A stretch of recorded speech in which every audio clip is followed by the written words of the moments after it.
This video is brought to you by the Wonderful 101, exclusively on Wii U. Hey everybody, Marty here with Jose Otero. We're at TGS.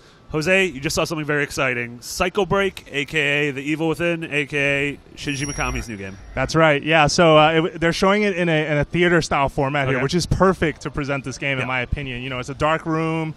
You have, like, really good sound reverberating from both sides. And it was playing on 3 screens, and it was more experience-focused than combat-focused. So you told me at E3, when you saw this game, it was more about the combat and how that works. Yeah, definitely. They showed the combat, which was very much Resident Evil 4 inspired. Like, third-person, over-the-shoulder. You know, you walk, you stop, you aim. It felt a lot like RE4. Yeah, so this one is completely focused around just showing you different really crazy situations and what the main character would do to survive them.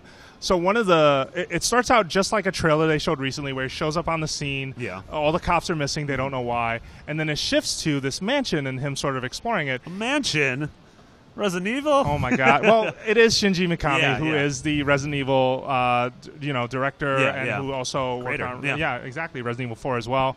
And so in that mansion, you set off during the experience demo. He sets off an alarm, and he's being chased down a hallway by a guy with a chainsaw. With a mask on. Yeah, also very Resident Evil. Wow, you catching a theme here? And but ultimately, like, I like what they're going for, where there were these situations where it wasn't about weapons and it wasn't about like what you had to sort of fight off something that was evil, but rather how do you survive? How do you survive injured?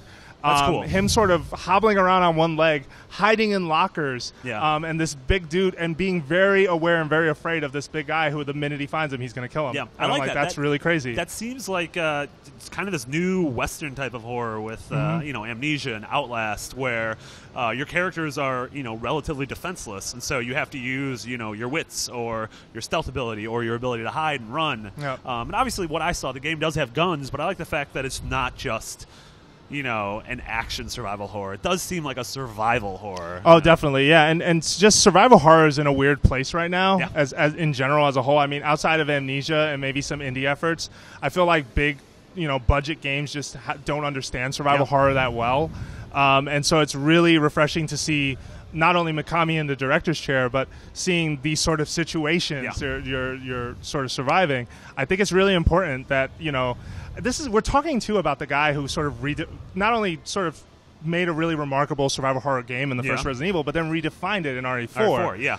And so I'm really curious to see more and what redefining that concept means. Yeah, absolutely. Yeah, definitely. Yeah, for more on Psycho Break / Evil Within, including Jose's upcoming interview with Shinji Mikami, keep it here on IGN.